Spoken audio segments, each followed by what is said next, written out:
Welcome to Counts to Coordinates, integrating PIT data into your strategic outreach. With that said, Angie, I'll pass it over to you. Thank you very much, Sean. Okay, hello everyone. Welcome for joining us today. I think we have a good group. I'm very excited. Welcome to our, I think, third Clarity Cast.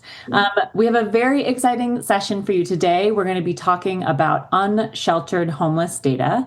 The title of today's session, as Sean said, is From Counts to Coordinates, Integrating PIT Location Data into Your Strategic Outreach.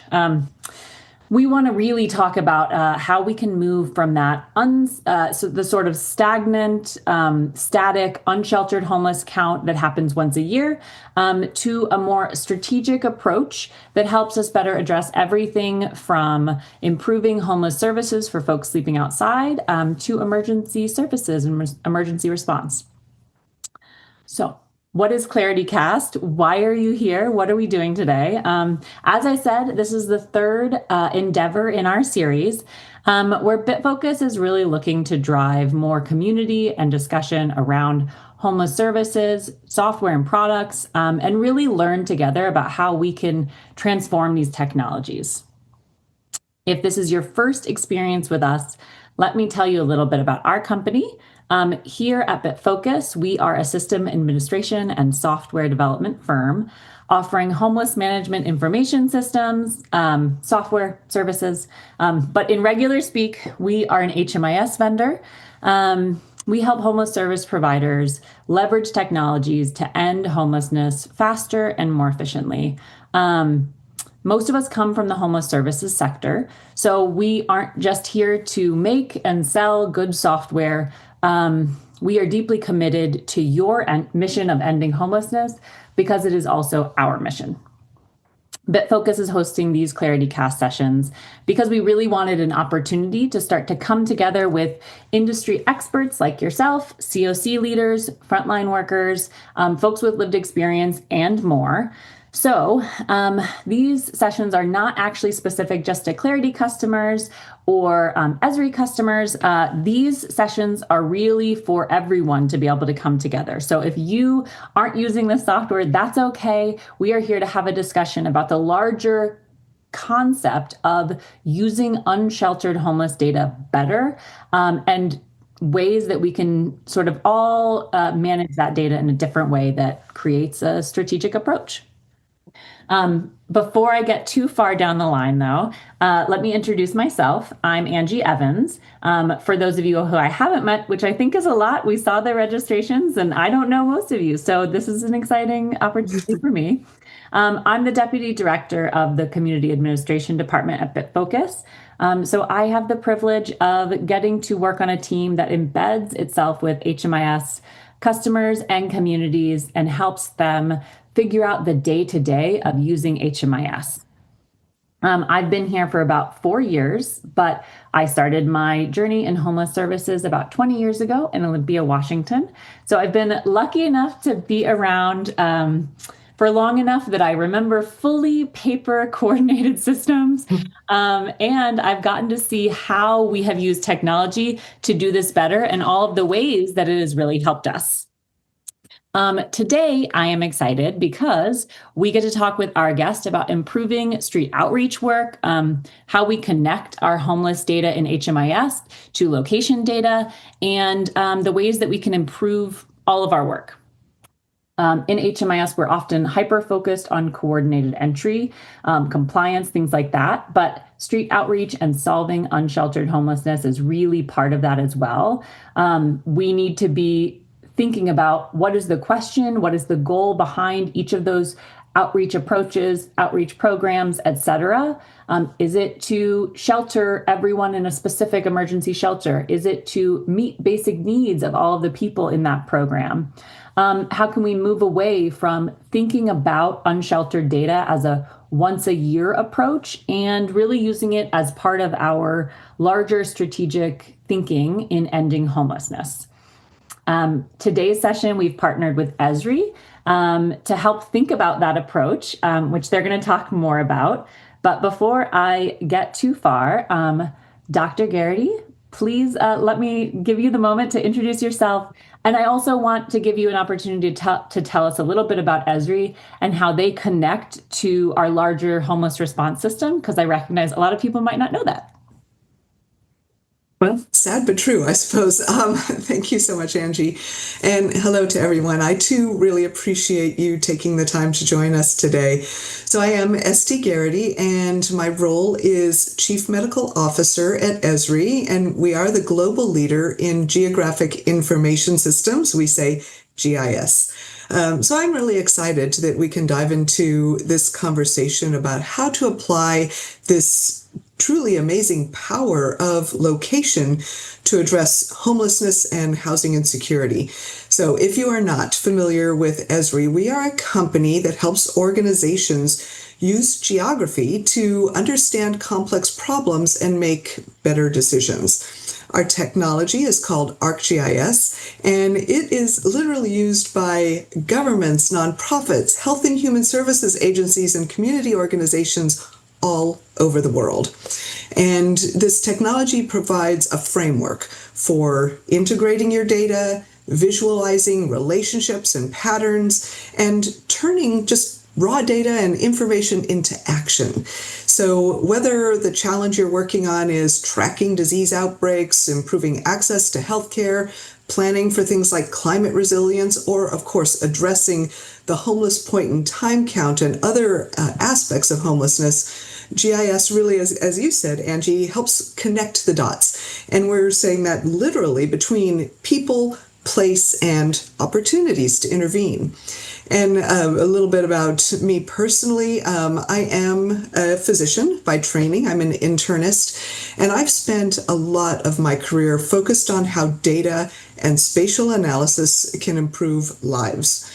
Before I joined Esri about 11 and a half years ago, I served as a deputy director for the Center for Health Statistics and Informatics at the California Department of Public Health. And then before that, I was an academic clinician at the University of California, Davis. And I have to tell you that both of these roles, in very different ways, showed me firsthand how geography really significantly influences health outcomes, and how those conditions of where we live, learn, work, and play do shape our health and well-being. And that understanding has really driven my passion for applying GIS and to various social and public health and healthcare challenges. And I also need to tell you that I think few issues illustrate the need for a geographic approach more clearly than homelessness. And so I hope by the end of this hour, we will make that point very clear to you. And I'll turn it back to you, Angie. Thank you. That was perfect. So now that we've done introductions, I want to go over quickly just our agenda for today. We are going to cover Zoom logistics and the session format before we dive into the discussion. Today's session, as I said, will be with Dr. Geraghty. This is going to be a one-on-one discussion between the two of us. I know we've done panel discussions, we've done many different formats, but today's will be really a one-on-one. And we have a few set-aside topics that we wanted to cover and talk about, but we're going to reserve time at the end of the session for folks to have Q&A. So regarding the logistics of those pieces, your cameras were automatically off when you joined the session. So if you joined as an attendee, we cannot see as panelists, we cannot see your names, and we cannot see your cameras are off. You are also muted during this 1 hour session. But as we said earlier, we really want this to be a discussion, and we want to be able to grow from one another. So we do have a chat enabled as well as a Q&A box. If you want to go into the chat, it would be great to have folks just introduce themselves, put in your name, what region you're from. We have folks from all over the country today. So if you can go in and do that in the chat, that's great. And you can continue to really use that chat for discussion among everyone.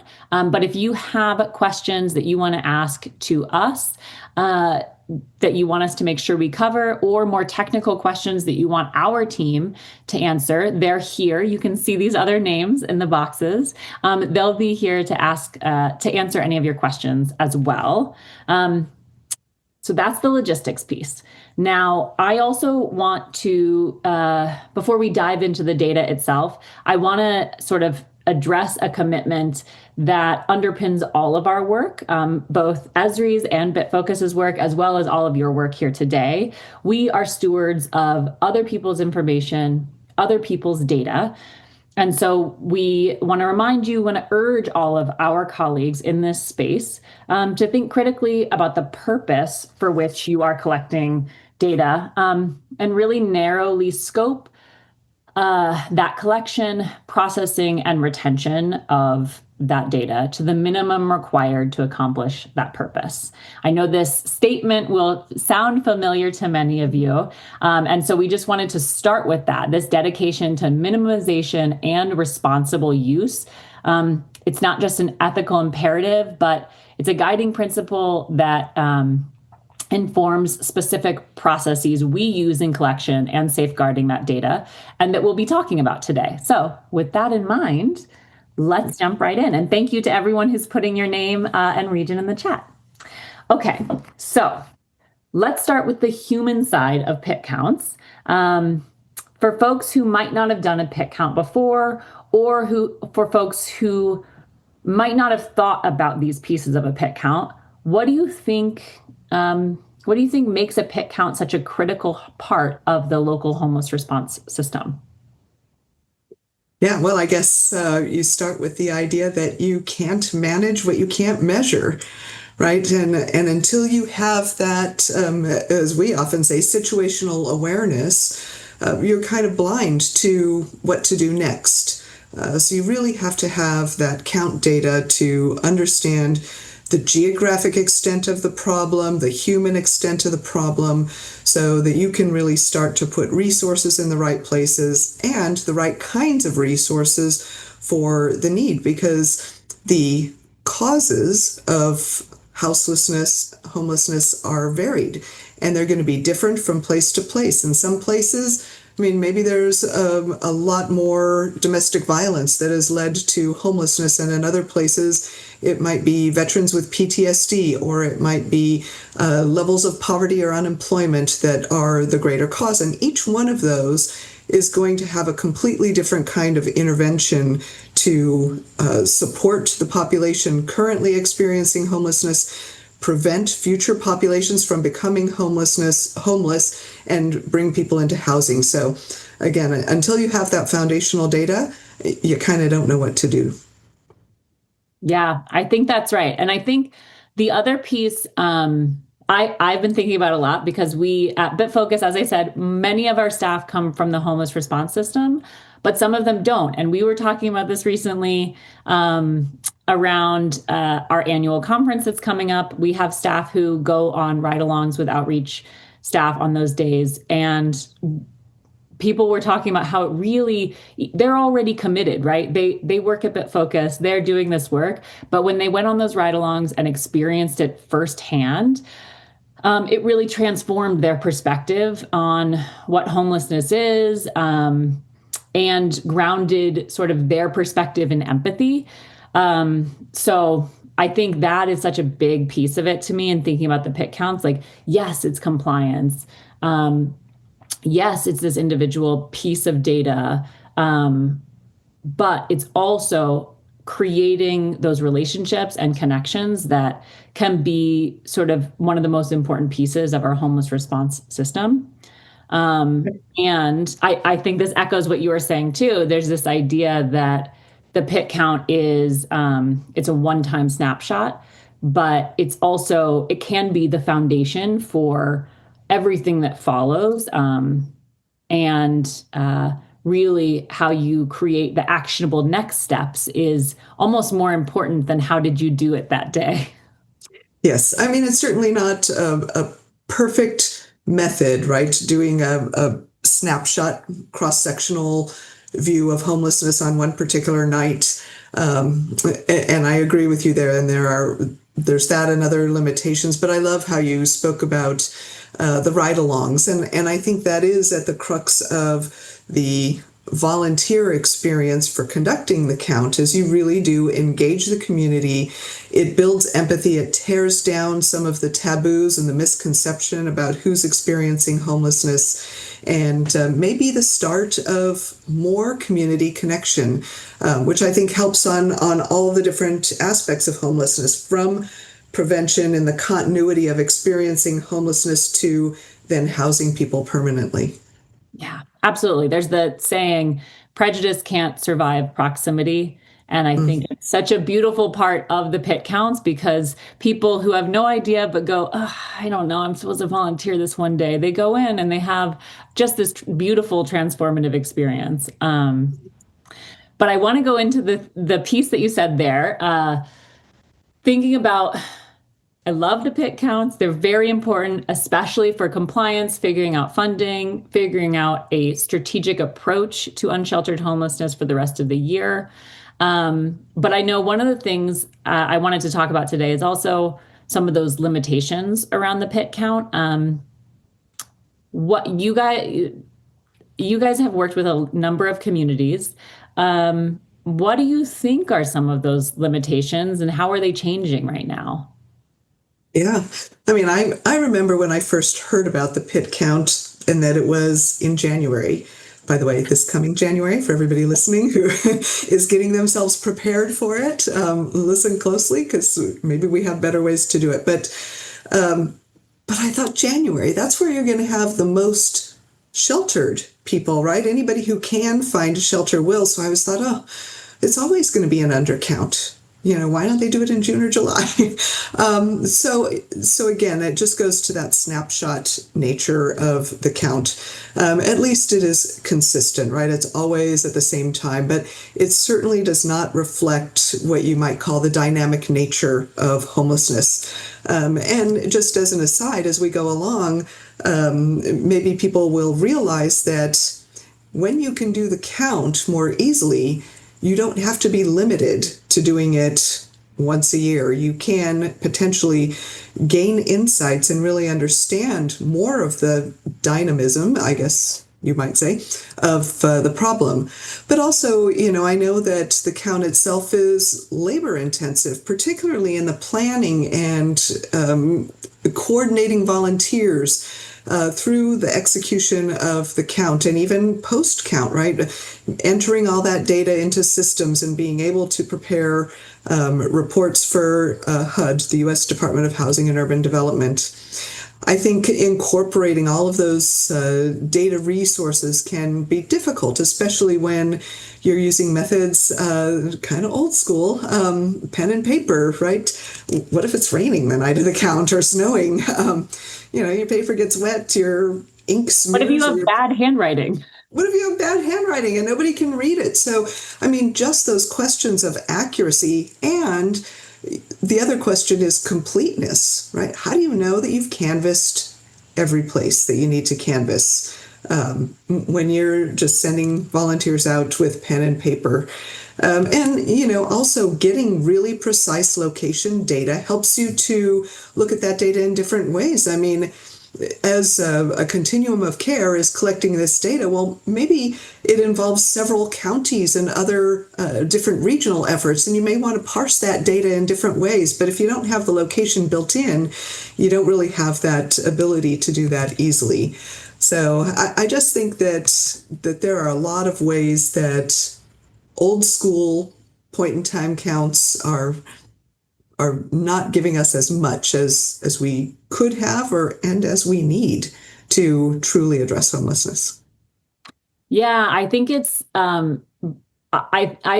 don't think you can work in homeless services and have not heard the consistent criticisms around point in time counts. I want to touch on this piece. You said that there's a lot of these old school ways, but you also mentioned this piece that I think is really interesting around what if we started with the information, with more information about location data? What if we took some of the stress out of it? And again, if we're going back to this idea that unsheltered homelessness can and should be addressed every day in our data. If location data were a part of our HMIS system and process, our workflows, we could better plan for how we use those volunteers' time, where we send them. We wouldn't be guessing where all of our clients and unsheltered folks are. We would have a map already ready and be able to go out and start from a conversation that has a base and not just out of nowhere. Yes. And I'll tell you that having that location information has already, in our experience, proven to save lives in other ways. There are many stories of not only save lives, but also improve outreach services. And if you don't mind, I'll mention 2 examples. I would love that. I have it written down. I wanted to ask you about some examples, so please. Okay, I can give you many examples, but for this particular question, I'll give you 2. One is actually very close to where Esri is headquartered. Our headquarters office is in Redlands, California, and we're in San Bernardino County. And so the county had done the digital point-in-time count. They had great address data. And then several years back, there was a large storm, and the dams were at peak, and they needed to release water from the dams. And so they knew that there were a lot of people experiencing homelessness in the floodplain. So it could be deadly. And they only had hours to be able to reach people and get them out of harm's way. But they knew where they were. They knew exactly where to look because they had location in their pit count. And so they were able to coordinate all the volunteers. They had an operations center in the police department, and then through community organizations and digital data sharing, they were able to get everybody out to the right places in just a few hours and get them out of harm's way. So that was a really impressive one. And similar idea, but a different twist, was in Abbotsford, British Columbia. So they've got a lot of homeless encampments that are sort of buried in wooded areas, sort of not in the urban part of Abbotsford. And they were finding I think it's 19 different community organizations that are supporting people experiencing homelessness, that they were repeating things, or, like on a hot day, they would take out a big heavy pallet of water to one of these distant encampments and find out when they get there that somebody was there 10 minutes earlier. So those teams didn't know where everybody else was, and they weren't coordinated. But by having location data, not only of the encampments, they also had location data in real time for the volunteers who were bringing these services, and they could check in and say, hey, I'm going here today, and not overlap services, which means at the same time that other places don't get missed, right? Because you only have so much resource to spread out. So if you're duplicating efforts, somebody's going to fall through the cracks. Yeah, those are perfect examples, really powerful examples. And I think that second one too, about like sort of resource allocation, is so important, because we know that we do not currently live in a system where there are enough resources to address the problem. The problem is bigger than than all the resources we have allocated to it. So we have to be really strategic and think critically about how we do that. And so, yeah, I love that. It's really maximizing efficiency of the resources that we already have. And likewise, you can be more proactive with your care. You can know where things are happening, where trends are occurring, and really guide that overall strategy. Thank you. Okay, so let me get to some more questions. Okay. Okay. So, well, okay, so Well, you kind of answered this one. No, I'm going to ask it to you anyway, in case you have more. Okay. I have this list of questions here. So can you tell me more about Esri's tools that monitor homeless trends in real time? And if you have any great examples, I'm happy to hear more about them. I'm also thinking about, I know you and I have talked about how many communities already have access to some of your tools and they don't realize it. So I would love to hear a little bit about that. Okay, yeah. So if this is the right time, I'll talk specifically about our homeless point in time count solution, because that I is, think of people course, want to hear about it. okay, it is the basis. It's foundational, and I think it's pretty cool. So this, when we say solution at Esri, I kind of want to help people understand. I mean, our software platform is a platform where you can do a ton of amazing things, but there are some things that we know that like everybody needs to do, like the point in time count, right? I mean, all of the COCs need to do it. They have the same kind of report they have to submit to HUD. They're using it for similar purposes, and so it is repeatable. So it made sense for us to string together a bunch of our different solutions into a more balanced, flowing workflow. So what does the solution do? It starts with the volunteers. So we have a hub site, and we use our premium hub so that we can recruit volunteers, put in a library of volunteer resources, like maybe training resources and things like that, let people sign up to be a part of the count. They can even choose the area that is their preference for counting, because maybe they'd like to help in their own community, or they have some special relationship with a different part of that community. So they can select what they want. And then from the administrative point of view, you can manage those volunteers through the process. You can assign them their preferred, or if they don't have a preference, another place to canvas. You can check them in. You can supply them with the tools they need for the count, and just make sure that it goes smoothly during the count, connect with them. So all of those are for volunteers in the system. Then I said you can equip them for the count. What does that mean? That means that they have a digital survey tool they can use on their phone or a tablet as they do the count. So no paper getting wet or messy handwriting, it's all digital. So the questions in that tool all come directly from HUD, right? So it complies, it's aligned. But guess what else? You can modify it if you want or need to. Maybe you have a few extra questions. Although be careful, don't ask too many questions or your account might not be effective.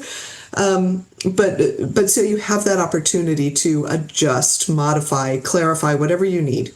So you have the digital tools. Then you have a dashboard, and the dashboard is connected for real-time responses. So you can see as an administrator, how's the count going? Where have we canvassed? What's going well?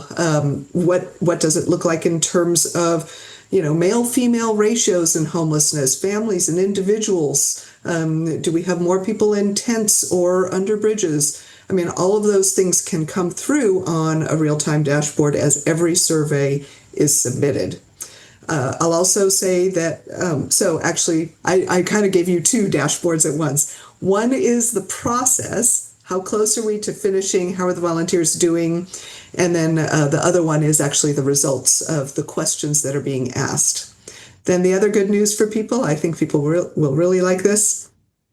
When the survey's done that night, all of the question responses, all of the data has automatically populated the HUD form that you need to submit. You don't have to transfer data to anything. You don't have to reformat it. You can click send, right? I mean, review it, of course, but that's it. You've got it. And now you've got all that data where you're ready to start allocating resources, making decisions, getting people out there. So, I mean, in the very best case scenario, you do the count on Monday and you have everything done on Tuesday. That is incredible, because anybody who's done a pit count or has been involved on the data side of a pit count, the amount of time, and again, resources, when I say resources, I mean volunteers. I mean all of the COC staff who could be helping get people housed today are working to make sure this data is accurate, et cetera. And those are really important, again, because we need that for compliance, we need that for funding, and we need that to be thinking about a larger strategic approach. But if you could more efficiently use your internal resources by spending 36 hours on this instead of 36 weeks, that's incredible. I want to take a pause because I see a question in the chat. And I think it's a really good one that many people may have different sort of thoughts around, but it comes up all the time.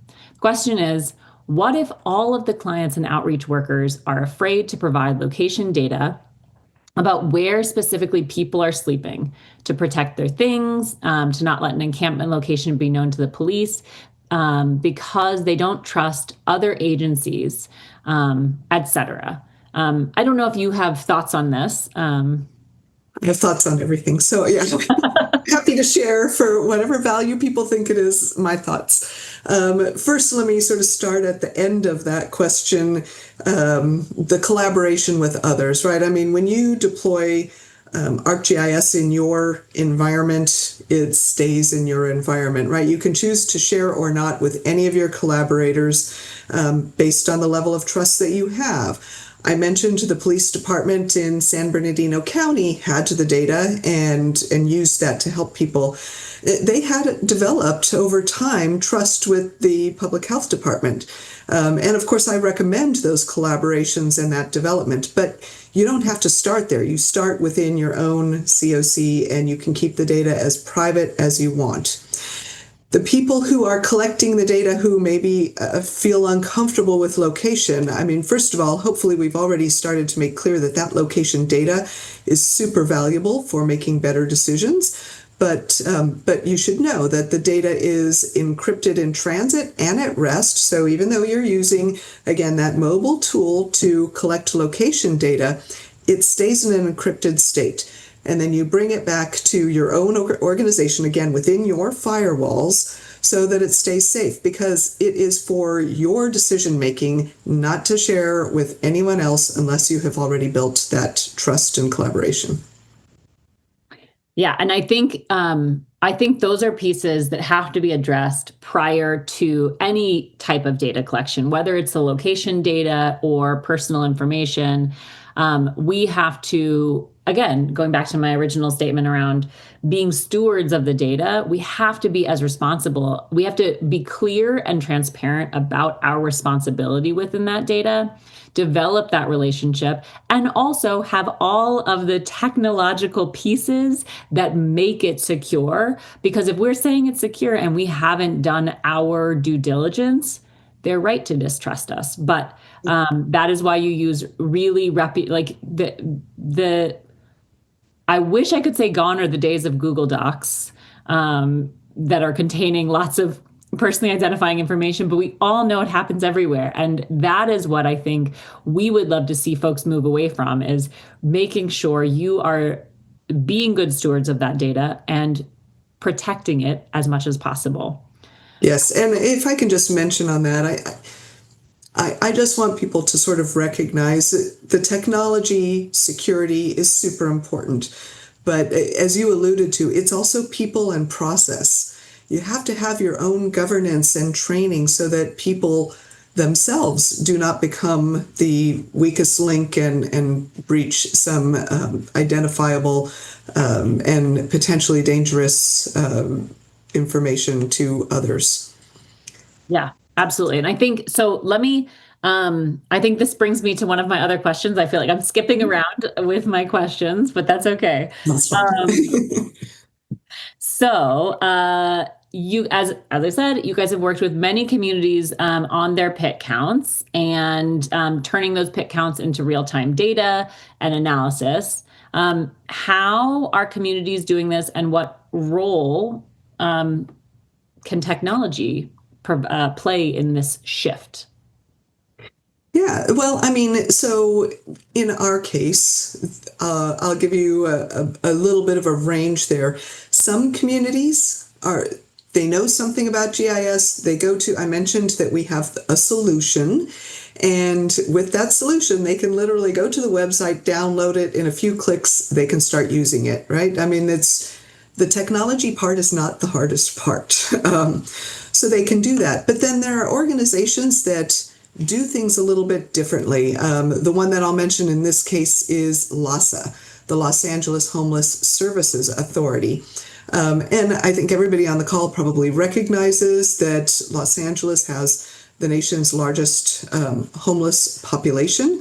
And so their count goes over 3 days. They do different kinds of surveys, much more observation than actually connecting with each individual. So it's a little bit different. And they contract with us to help them with our services division to more customize an approach and a tool. So I think there's a large range of ways that people can work with this. It can be more or less complex, but again, as easy as a few clicks to get started to a full-on contract. Great. That's super helpful. I'm seeing more questions in the chat around this. I know I was like, oh, we're going to save chat questions at the end, but I see them and then I think, oh, this could relate. Okay. So you have the right to change anything any way you want.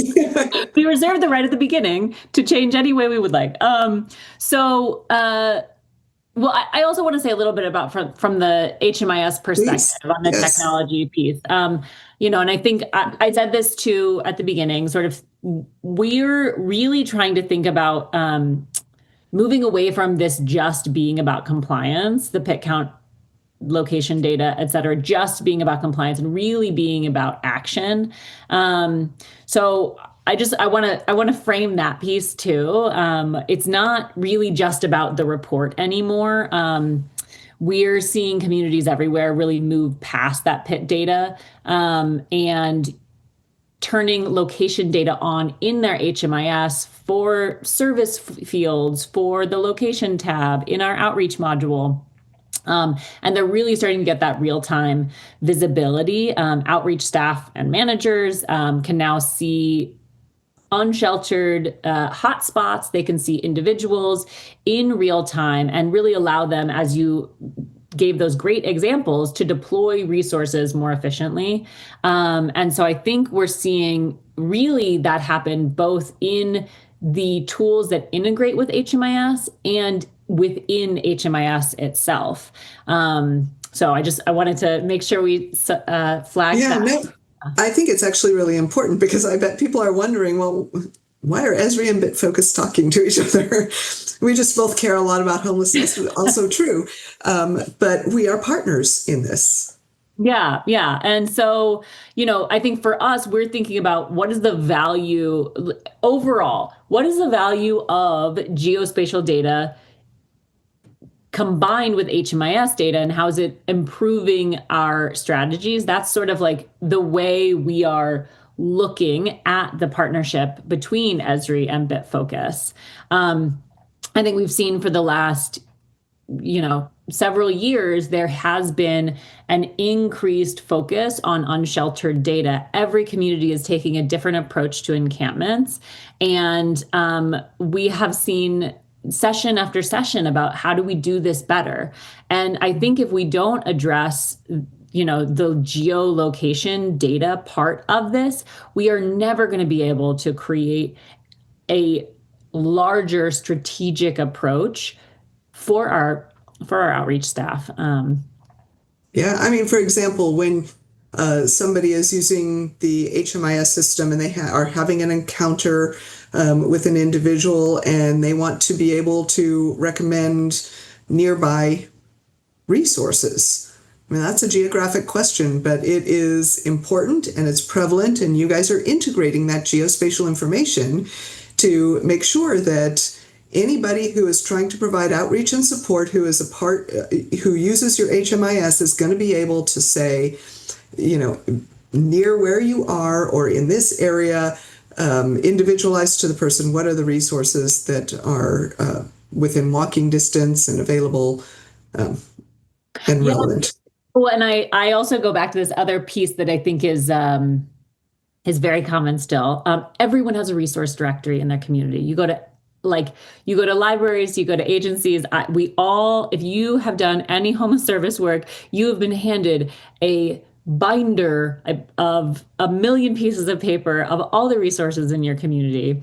And when it is not geolocated, this is just an enormous binder. The information is out of date too quickly, and I have no idea how close this is to me. And we know that people in any vulnerable population, particularly the homeless communities, are more successful when they are located near resources.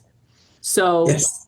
we can sort of both bi-directionally, we need to know where are folks so we can deploy resources, but also where are the resources in relation to people so that we can make sure they're connecting with one another and we're able to accurately and quickly give them that information.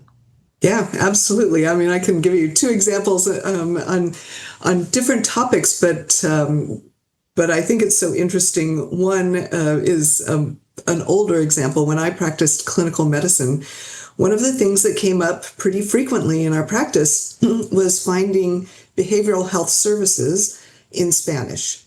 So, we would go and see the patient with the resident, come back to the excuse me, clinical office, and I would go to the bulletin board. I had a sheet of paper that had 4 addresses on it of behavioral health clinics with Spanish-speaking capabilities. So I would take that piece of paper into the patient room, show it in front of them with the names and addresses of the clinic, and ask them which one they wanted to go to. But I mean, if one of them is on a street that they don't know the name of, or is on Main Street, and Main Street runs throughout the entire area, you still don't know where that place is, and you may not choose the most convenient one unless you can see it on a map or you have some proximity indicator. And in a very similar way, I had a colleague who I did something I thought was so clever, and no offense to SAMHSA, but our overall HHS level mental health services agency provides a report, 871 pages with every mental health treatment center in the country, which is a great resource, but it's a report. Just like you said, this is not necessarily useful. You go by state and you can see the listing. But what we did was we scraped that PDF report, put it on a map, drew, in this case, we did 30-minute drive times around each area. And guess what? If you look at that compared to underlying population, you immediately see where the gaps are.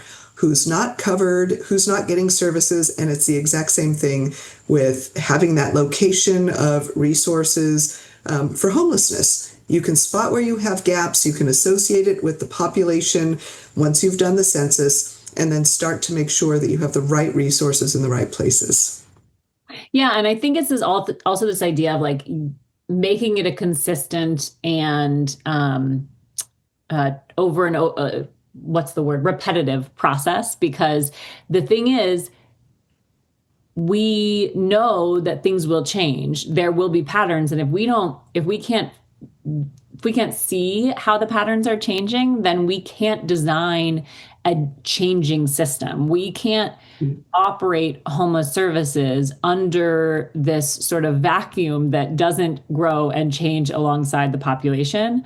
So I love this idea of like, again, what's our approach? How do we make this so that it's not just one time, but it is part of the overall strategy and not an afterthought, and not oh God, we finally got done with this PIT report so that we can, ensure our compliance and get that money. But what is the next step beyond that? Yeah, I love that. Yeah. Okay, I see some questions that got answered in the chat. I want to make sure. Okay.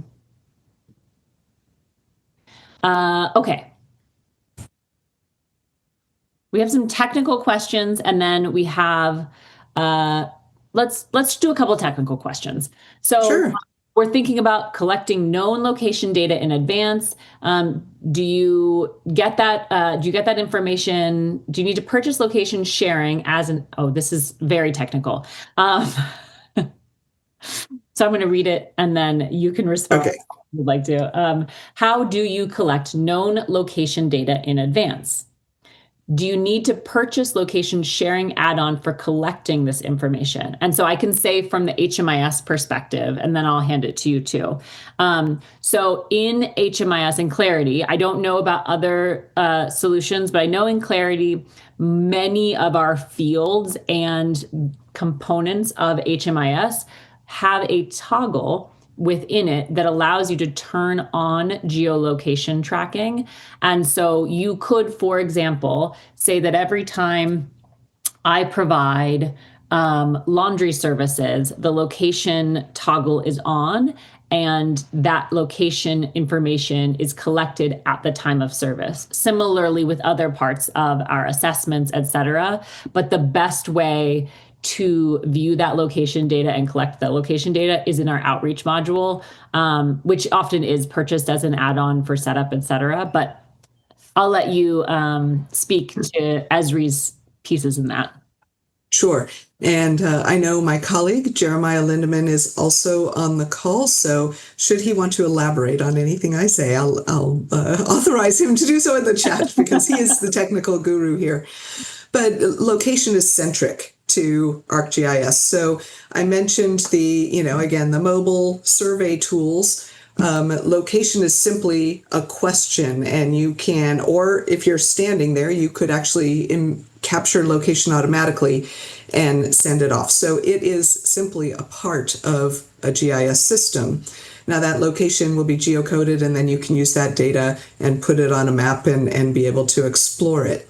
I'll also mention another part, which is not necessarily a part of the solution, but it's a part of our tool set. So you could include it. It's not what I would call an add-on. It's not an extra expense. It's simply a part of the tools that you could use. And that is if you are canvassing an area and you want all of your volunteers you want to see their tracks as they walk through neighborhoods to make sure every street gets counted, then they can actually turn on tracking on one of our tools, and you will get a map of every single place that they canvass. So you can make sure that you have no geographic gaps in your collection of the census. So you don't have to do something separate with GIS. Location is a part of it.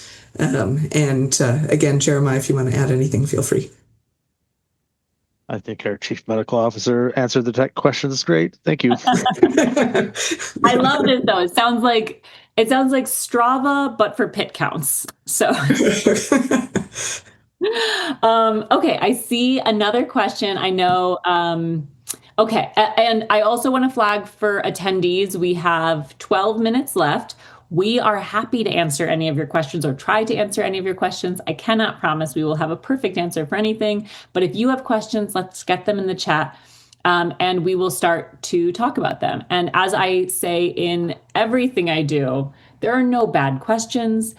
If you have the question, someone else has it too. So please feel free to include it. Okay. Would you speak more about not needing to transfer data to anything and just clicking send? Where's the data going when you click send? Without importing into HMIS, how easily can you ensure deduplication of people who were encountered on the night of the pit? I love this question, and I feel like it's a little bit of a spoiler. So as Dr. Geraghty and I have talked about, Bitfocus and Esri has been in this partnership. We did not plant this question. It's great. But we have been in this partnership to develop and create this integration around the Survey 123 point in time solution that they have so that you can upload that directly into Clarity if you have specific parts of our software turned on. And then it creates a complete data set, which you can send directly over to HUD. Dr. Geraghty, I'd love to hear any of your sort of thoughts on this as well. So I know I compressed how that is described. Yeah, no, I mean, the future is very bright as our collaboration and partnership continues, and everybody who's using both systems is really going to benefit tremendously from that. From the Esri side, sort of the how does data get from one place to another and the encryption at rest and in transfer, I'll do this. I'm so used to doing visuals, and now I have to just use my hands. So we'll see how this goes. So ArcGIS is a system that is completely connected. And what that means is, you can work on a desktop computer or an enterprise system. So if you sort of consider those at the bottom, then in the middle is what we often call the geospatial cloud. And in that geospatial cloud, we have a tool called ArcGIS Online. And so data can go back and forth between your desktop or your enterprise system to ArcGIS Online, or you could solely use ArcGIS Online. Now, ArcGIS Online connects to a zillion different apps. Maybe not quite a zillion, but a lot, right? Probably over 100 or somewhere near that. And one of those apps is the survey tool. And another app is the dashboard tool. So when the data are collected in the survey tool on that mobile phone or device, then they are saved in ArcGIS Online, and then they are ported to a dashboard, which is also connected to ArcGIS Online. You can bring it all down to your enterprise system, to your HMIS system, and then use the data there. But the point is that in every different direction, the data is encrypted. I'll also say that ArcGIS Online has reached, for health people, this may not mean a lot, but I will say it anyway. We've reached a FedRAMP moderate level of security. Now, if you don't know FedRAMP moderate, but you do know HIPAA, I will say that it's about 6 points different, and almost all, if not all of those differences are more about people and process, so not technology stuff. So the technology should be pretty much equivalent to what is required for HIPAA, but it's things like, do you have a filter on your desktop screen, and are you password protected? So those kinds of things. But yeah, so FedRAMP moderate for the architecture security. So I hope that kind of answers the question. Well, there's another question in the chat that's sort of related to this, like security pieces. And so I'd love to see if you have thoughts on it. I'm happy to share my thoughts too. So this question is, how long should collecting information for known locations occur? There is a desire to keep the information current while acknowledging that a cutoff time is needed. Any assistance is appreciated. And so I can say from the HMIS perspective, we don't have a specific amount of time. We do always encourage folks to speak to your legal counsel for your COC, for your agency, et cetera. And you should you should have policies internally about that. That said, we know you guys have so much on your plates, and there's more to do than you have time for. And so I want to acknowledge that it's not in a vacuum that I'm hearing this question.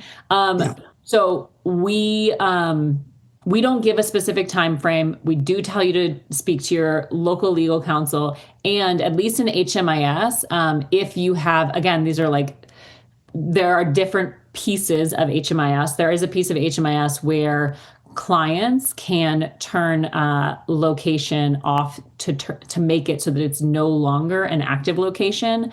And there are some different pieces for active locations and inactive locations in our outreach module. So we build that in, but we don't say, oh, you should keep location data for 30 days or 60 days, et cetera.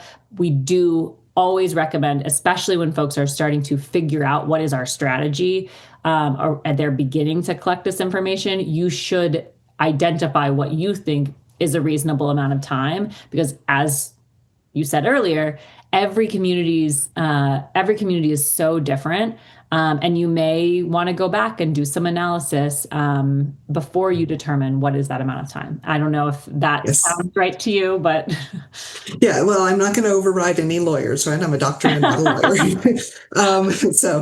So that aside, I will say some things that maybe will make you think in particular ways about it. And I think you kind of said it, Angie, at the end. You should try to anticipate what are the ways that you would want to use that data. I mean, I could think of a good reason to keep it for a year or two so that you can compare patterns over time. That said, what I'll also say, if that seems like a long time to you and you don't want to do that, one of the resources that we're going to be providing as a part of the follow-up for this webinar is a free Health GIS curriculum. And so that you can learn little bits about how to use GIS in health workflows. One of the lessons in there is on de-identifying protected health information. So what you could do is sort of an intermediate step. You could take those exact locations, apply some of the lessons for de-identification so that you keep those patterns, because the geospatial patterns are where the value is, but you'll obfuscate the individual level data. And you can keep those patterns indefinitely because they're no longer protected health information. So I would kind of recommend that intermediate step if you anticipate wanting to look at change over time, which why wouldn't you? I think that's really important to, request grant money and things like that. So. Yeah, and I think that goes back to another piece that we think a lot about on our side is like, who has access to what information and what data? Because some of your staff and some of your partners may need that information for 30 days, but some of them might need it for 2 years. And so how do you think about who needs what in different frames? Yeah, absolutely.